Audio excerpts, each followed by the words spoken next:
Olá, gente. Bem-vindo todos novamente ao Sacada Cultural.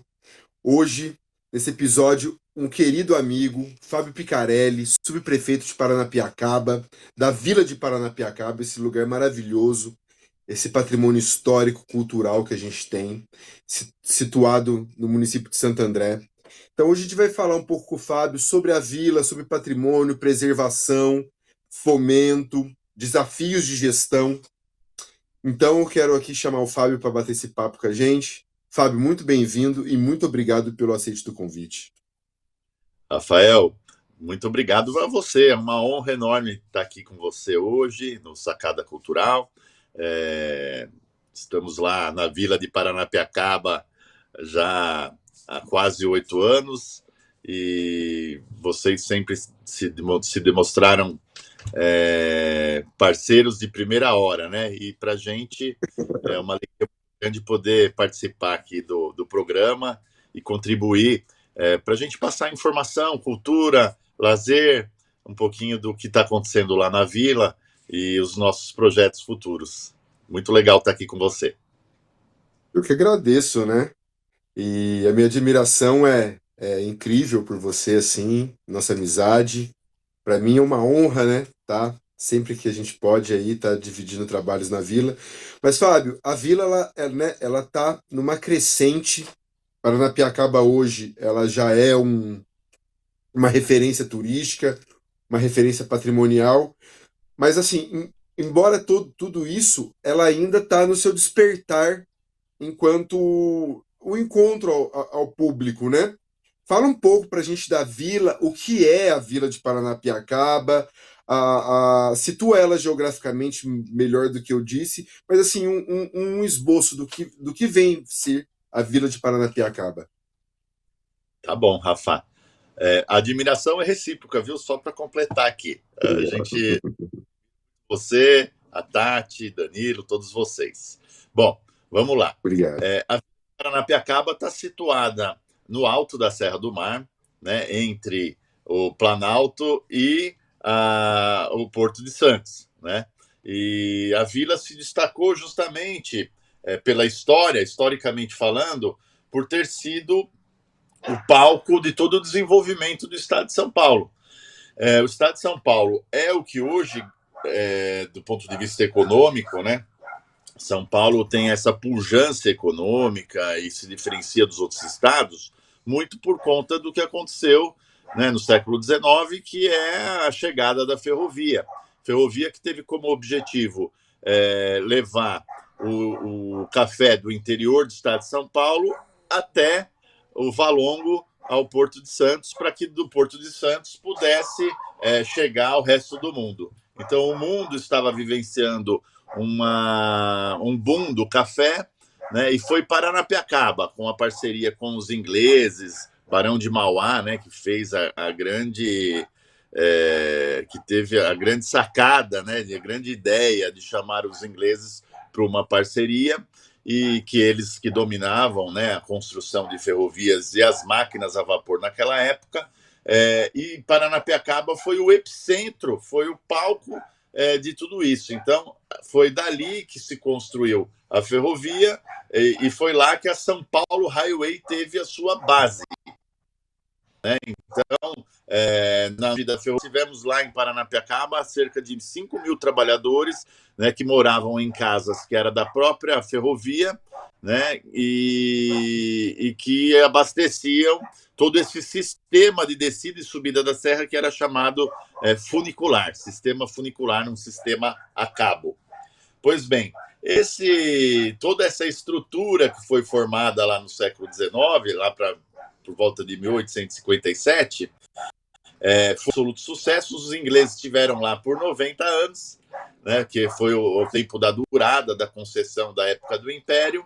E aí, a partir do fim dessa concessão de 90 anos, o governo brasileiro assume a ferrovia, tira o sistema funicular e coloca um sistema mais moderno, que foi o cremalheira, e a partir de então, a vila, como estrutura dos ferroviários, passa a perder um pouco de protagonismo, uma vez que de 5 mil funcionários passou a ter, hoje, por exemplo, nós temos lá na Vila de Paranapiacaba 750 pessoas.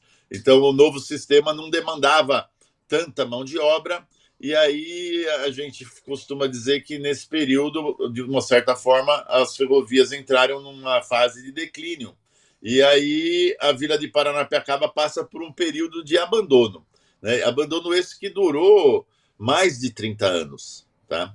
E num determinado Sim. momento, em 2002, a ferrovia que assumiu, né, a São Paulo Highway foi assumida pela Rede Ferroviária Federal. E a Rede Ferroviária Federal leiloa todos aqueles bens que compunham a vila de Paranapiacaba. Paranapiacaba, obviamente, já era situado no território de Santo André, mas as casas, os equipamentos, a estação, o galpão ferroviário, a torre do relógio, tudo aquilo não era de propriedade da prefeitura, mas através de um leilão, o prefeito Celso Daniel, né, representando a Prefeitura Municipal de Santo André, arrematou a vila de Paranapiacaba em 2002. E, inclusive,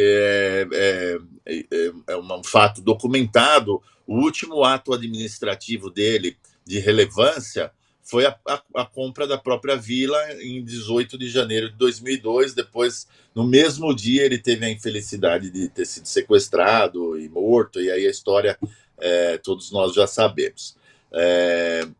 De lá para cá, nós tivemos 3 gestões que praticamente se dedicaram muito pouco à recuperação da vila.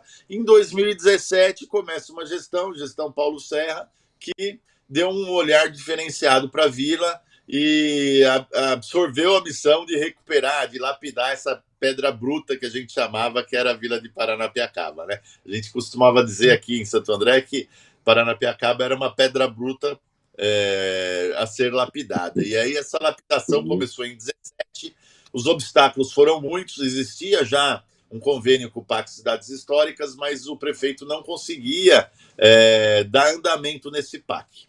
E naquela época eu me dedicava à OAB de Santo André e depois à OAB de São Paulo, né? Fui presidente da OAB por 2 gestões aqui em Santo André e depois fui conselheiro da OAB, função que exerci até 2018.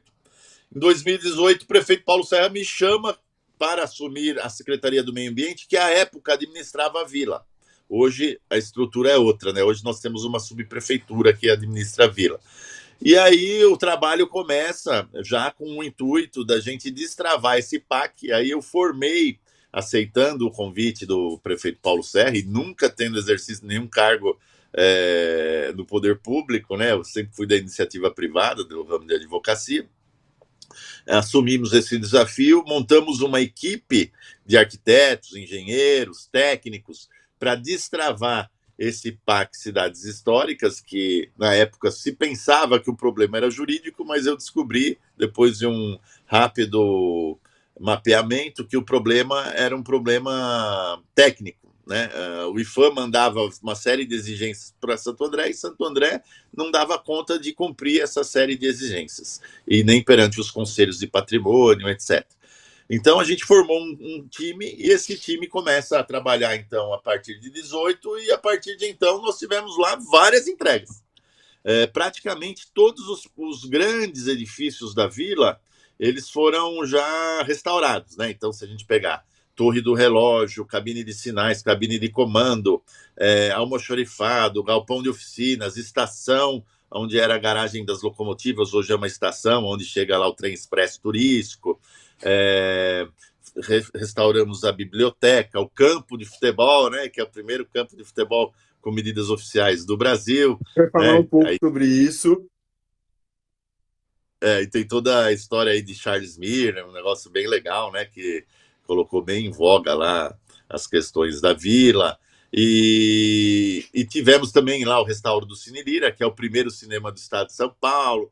Enfim, tudo isso, todo esse investimento que foi feito pelo IFAM, pelo governo federal, através da parceria com Danilo Nunes, e também com a ajuda da prefeitura, da empresa MRS, que é também uma parceira nessa gestão de recuperação do patrimônio, gerou uma demanda gigantesca para a vila, né? Até acima do esperado, né? E aí nós tivemos lá um calendário de eventos, né? E recentemente, inclusive, nós tivemos a detecção de um problema de logística nos eventos, porque a vila não comporta esse número de pessoas que têm procurado o turismo local. E aí nós temos agora o desafio. Você falou assim, quais são os desafios que a vila está enfrentando, né? Um dos desafios é a gente modernizar o turismo e fazer com que a vila tenha um turismo sustentável em que, a exemplo, por exemplo, de Fernando de Noronha, que tem um número limitado de pessoas que visitam Fernando de Noronha, Ilhabela, Paraty, esses grandes lugares e que tem também patrimônio histórico preservado ou natural, nós teremos que, naturalmente, aí, e certamente, limitar o fluxo de pessoas na vila. Então, esse é um desafio. Outro desafio muito grande que nós temos é a questão da nossa meta maior, do nosso sonho, da nossa ambição, né, de todo apaixonado pela vida do Paranapiacaba, que é a conquista do título de Patrimônio Mundial da Unesco, né, que é algo que a gente tem trabalhado bastante, que nós temos lá um convênio com a PUC Campinas, que tem feito todo um plano de gestão do patrimônio, para que, na sequência, junto com o IFAM, a gente apresente novamente a candidatura a Patrimônio Mundial da Unesco, título este que ainda não tem precedentes no estado de São Paulo, né? Vários estados brasileiros têm esse título, Rafael. O Rio de Janeiro, com Paraty, com Corcovado, Pão de Açúcar, Foz do Iguaçu, Cataratas, Lençóis Maranhenses, agora foi o último no Maranhão, como patrimônio natural, enfim. Vários estados têm esse título e São Paulo ainda não tem. Então, o nosso objetivo maior será esse, de organizar o turismo e também de conquistar esse título tão sonhado para a Vila de Paranapiacaba. A gente quer dar esse quinhão também para se alavancar sobre o título da vila. Breve a gente vai estar aí iniciando as gravações do Grota Funda, a memória ferroviária do desenvolvimento econômico paulista, aonde o documentário, o eixo central do documentário é a vila de Paranapiacaba. A Tatiana é a roteirista, então ela chega nesse nome Grota Funda por conta das construções na Serra, na Mata Atlântica, e ali a gente vai abordar as dificuldades que os ingleses encontraram quando eles foram construir a ferrovia, e vindo isso lá de Campinas, passando por Araraquara, Jundiaí, São Paulo. O documentário, o roteiro dele vai até Santos, porém o eixo central é a vila de Paranapiacaba, que é onde ele vai dar todo esse desmembramento do roteiro para as gravações. A gente está muito feliz de rodar esse documentário. Você com certeza irá participar. O lançamento dele, não sei se já falei para o senhor, será no Cine Lira. Que legal. E falando disso, você citou Paraty, né? Eu residi durante uma década em Paraty e percebi o que aconteceu com Paraty, com esse boom turístico.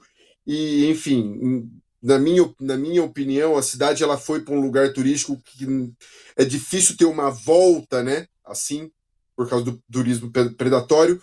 E aí você citou aí um boom que teve também aí no último evento.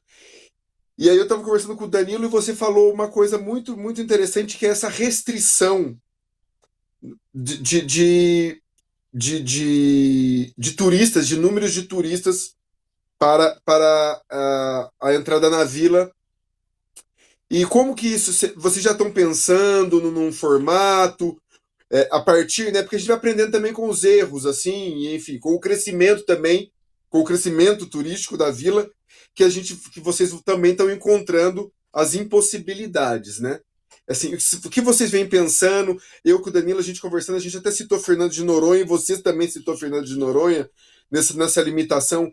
O passo é esse mesmo, Fábio? É uma limitação de número de visitantes por fim de semana, que é o mais frequentado, seria?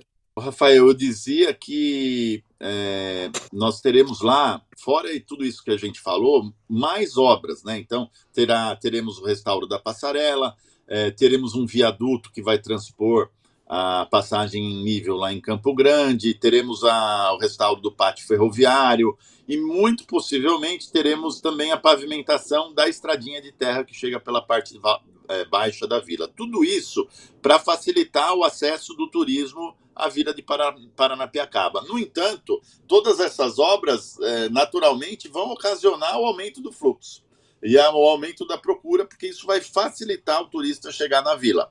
E tanto eu como Danilo Nunes, que você bem conhece, a gente defende que o patrimônio ele tem que ser. Não adianta a gente restaurar o patrimônio histórico e as pessoas não terem acesso a esse patrimônio, né? Então esse patrimônio ele está lá para ser visto e todo o investimento que a gente está fazendo, que nós fizemos, ele tem o objetivo de contar a história de Paranapiacaba, que é muito bonita, para as próximas gerações. Então quero lembrar aqui que o objetivo justamente é levar as pessoas até lá.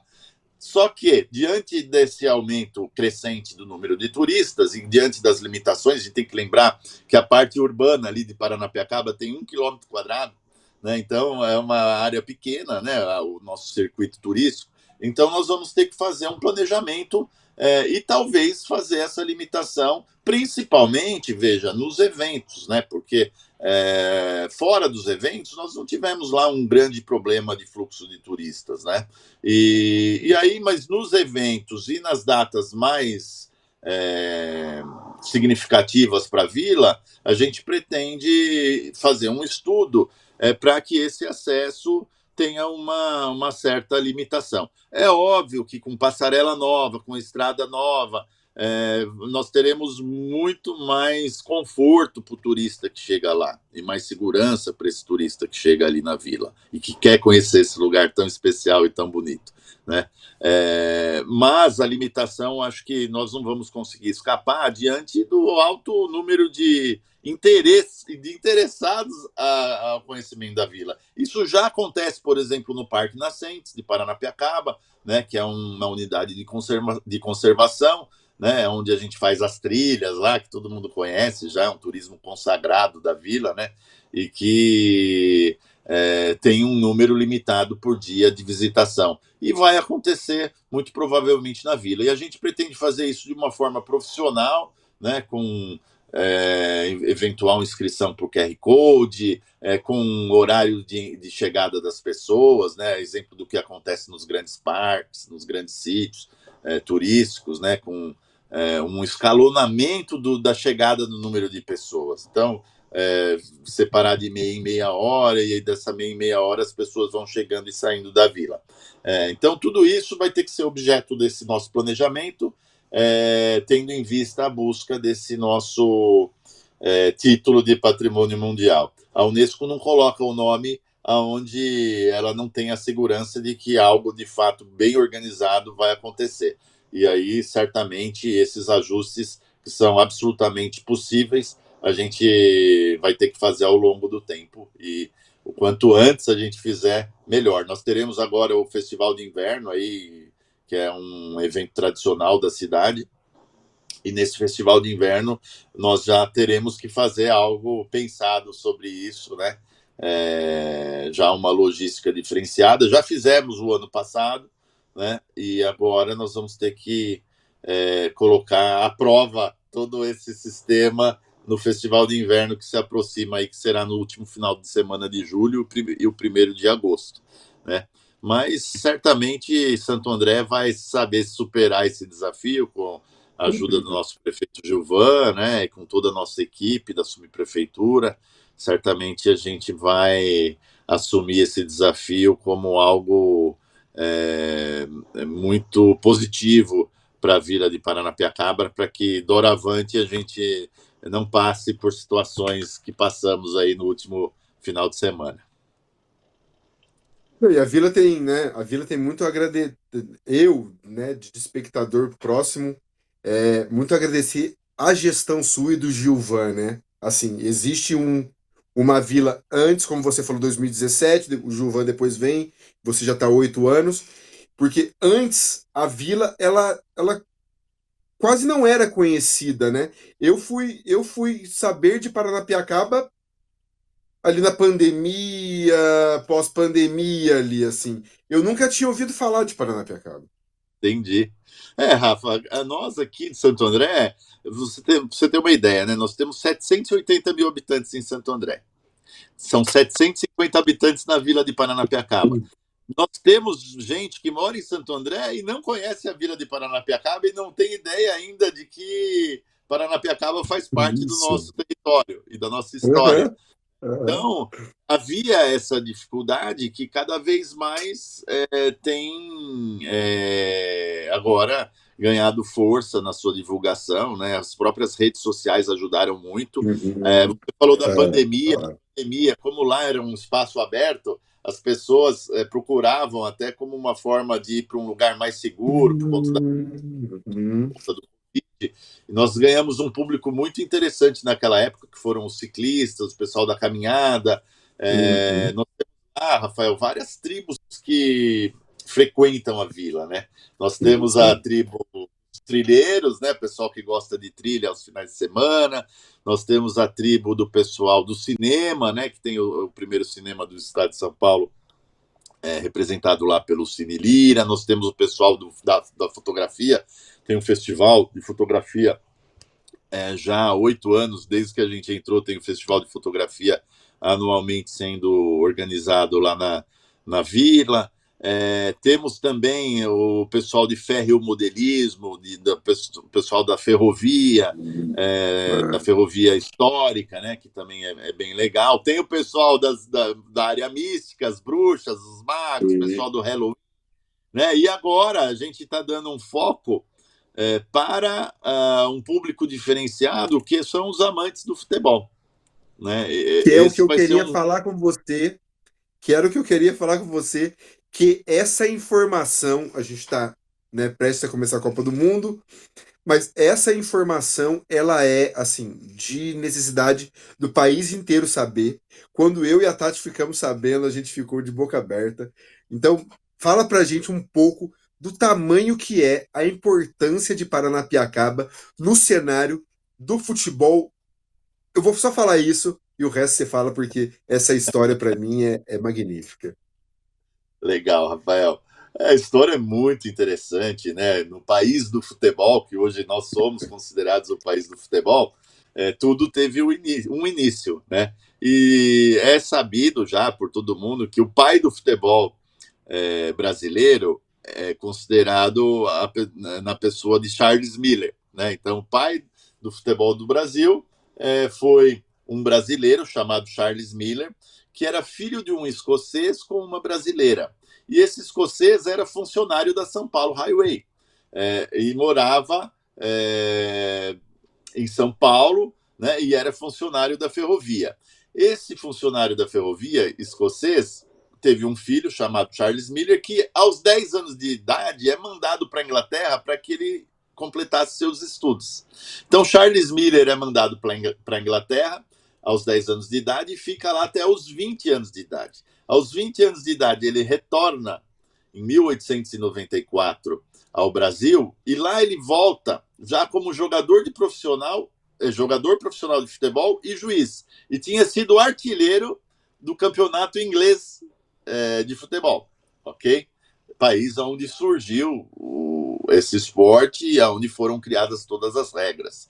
Naquela época, no Brasil, se jogava futebol, mas se jogava futebol do tipo pelada, né? Então, assim, o pessoal jogando na rua, sem muito regramento, né? Então, Charles Miller, quando ele volta com toda essa bagagem da Inglaterra, ele traz em sua mala a bola de capotão, ele traz as regras do futebol, as medidas oficiais do campo, né, que é mínima 25 por 50, ele traz chuteira e traz aquelas regras que são utilizadas no futebol que se joga hoje, 11 de cada lado, as marcações do campo, grande área, pequena área, meio de campo, bandeirinha, juiz, tudo isso foi introduzido no Brasil através desse retorno de Charles Miller. Né? E Charles Miller volta e vai trabalhar na ferrovia. Ele foi telegrafista da São Paulo Highway. Então, Incrível. no ano de 1894, quando ele volta, é inaugurado no mesmo ano o campo de futebol e nós temos documentação suficiente que comprova a assinatura da planta desse campo de futebol no ano de 1894. E isso não foi uma coincidência, foi justamente o ano que Charles Miller retorna ao Brasil. Então, veja, tanto os moradores como a família de Charles Miller, que esteve lá na vila presente em 2023, é, consideram que o campo de Paranapiacaba é o primeiro campo o primeiro campo com medidas oficiais do Brasil. E isso não somos nós que estamos dizendo por interesse de divulgação da vila, muito pelo contrário. O IFAM já reconheceu através do seu convênio e pagou lá quase 4 milhões de reais para o restauro do campo de futebol. A SPN também já reconheceu essa importância de Paranapiacaba para a história do futebol, e agora uma grande parceria com o Museu do Futebol, que também reconhece a Vila de Paranapiacaba como o epicentro aí do surgimento do futebol no nosso país. E agora, para melhorar isso, né, nós estamos fazendo uma força-trabalho aí, uma força-tarefa, da qual você faz parte também, né, para a gente levar essa informação para as pessoas, divulgar cada vez mais essa história que tem que ser contada para as próximas gerações. E dentro desse contexto, agora no dia 15, o Museu do Futebol, junto com a subprefeitura, prefeito Gilvan e com o secretário de Educação, Pedro Botaro, nós vamos levar uma proposta para os professores da rede municipal de educação aqui, da gente introduzir essa informação, aproveitando aí o motivo da Copa do Mundo, passar aqui essa informação para o currículo dos alunos aqui em Santo André, só para você ter uma ideia. Nós temos 40 mil alunos da rede municipal, né? Um número muito significativo, né? Então, nós queremos passar essa informação para os alunos, né? Para esses novos andreenses, para que eles tenham ciência dessa rica história, se apodere, né, dessa informação e que possa passar essa informação para as futuras gerações também. Então, é algo de suma importância para nós, né? E nós pretendemos, com isso, fazer também o Festival do Futebol, que você também está bem por dentro dessa história, que não se confunde, né, com um campeonato de futebol, né? Seria um evento para festejar esse nascimento do futebol no Brasil e para trazer várias modalidades, trazer troca de camisa, troca de figurinha, trazer os times de várzea, trazer as resenhas dos veteranos, futebol de mesa, futebol de botão, a gente fazer um evento celebrando o futebol, né?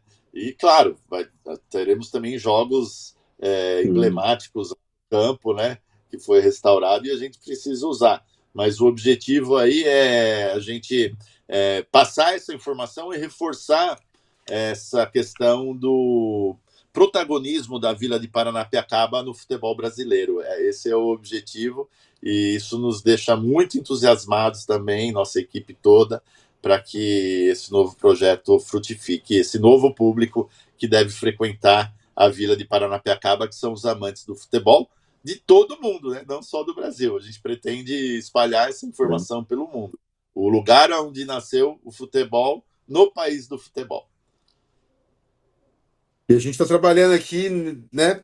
Temos reformulações no projeto, que é muito interessante mesmo, que é refletir o futebol como patrimônio cultural, né? Como patrimônio histórico dentro de um patrimônio histórico tombado que é a vila, e não por coincidência, né? Porque a história não é coincidência, ela é ser o berço do futebol. Então, é um projeto que pra gente aqui da Vilarejo também é honroso demais. A gente quer muito que aconteça. Eu, como amante do futebol, ser dos participantes dessa construção, para mim, é um ganho de vida. Assim, eu agradeço imensamente. Imagina. E, Fábio, eu quero agradecer. A gente está chegando ao final. Eu quero agradecer o aceite do seu convite. Tá com você mesmo virtualmente, para mim, sempre é gratificante. Falar da Vila, para a gente aqui, para mim, Patati, é um lugar de carinho, um território de muito carinho que a gente tem, não só profissional, mas por conta das amizades e por conta do que ela significa, no universo nosso de trabalho, né? Eu quero agradecer, então, que você aceitou esse bate-papo, foi muito incrível. Falar da Vila em 20 e poucos minutos, 30 minutos, é muito pouco tempo, É mas verdade. quem estiver aí nos assistindo, vá a Paranapiacaba, conheça Paranapiacaba, entenda a singularidade que é aquele território. Paranapiacaba, ela destoa de tudo que de patrimônio no Brasil, que eu, pelo menos que trabalho com patrimônio, já vi. Quando cheguei lá a primeira vez, eu fiquei absurdado. Como assim? Isso aqui no meio da Mata Atlântica existe. Então parece até um elo, né? Parece um elo perdido até assim. No final da tarde dá para ter essa noção maior ainda. Mas é um lugar que eu amo, que a Tati ama. E nós agradecemos imensamente aí a amizade. E tá nessa caminhada junto contigo, Fábio. Muito obrigado mesmo, viu? Eu que agradeço, Rafael, uma honra enorme, né, poder contar com o seu apoio nesse projeto, seu, da Tati, Isso. contar com a amizade de vocês. A gente percebe o carinho que vocês têm, não só pelo território, mas pelas pessoas aqui da vila, por nós, pela equipe. Vocês já fazem parte, a gente considera já que vocês fazem parte do time, né? E tudo Obrigado. isso mérito de um grande interlocutor que nós temos, que é o Danilo, né? Danilo Nunes, que eu aprendi a ser um fã número um, uma pessoa que tem uma cabeça incrível, né, Rafael? E que Sim, tem esse muito. dom de unir as pessoas de bem, as Aham. pessoas que estão a fazer, estão a fim de trabalhar. Para a gente puxa, é motivo de muito orgulho. E vocês moram no nosso coração. Tenho certeza que nós faremos muitos e muitos projetos juntos, que a gente vai levar Paranapiacaba para o seu melhor lugar de destaque. Eu quero agradecer a vocês todos, agradecer a oportunidade de vir aqui ao programa, mandar um abraço a todos em nome do nosso prefeito Gilvan Ferreira, e dizer que a gente está à disposição lá na Vila, sempre que vocês quiserem nos visitar, a gente conta muito com vocês, tá bom? Muito obrigado, Fábio. Um beijo pro Danilo, nosso irmão. E Beijão pra ele. tudo de bom, sempre. Muito obrigado. Obrigado, grande abraço. Sacada, sacada cultural, lugar de reflexão. Muito obrigado a todos que assistiram e conheçam Paranapiacaba, porque é necessário para todo brasileiro que saiba que esse patrimônio existe. Muito obrigado.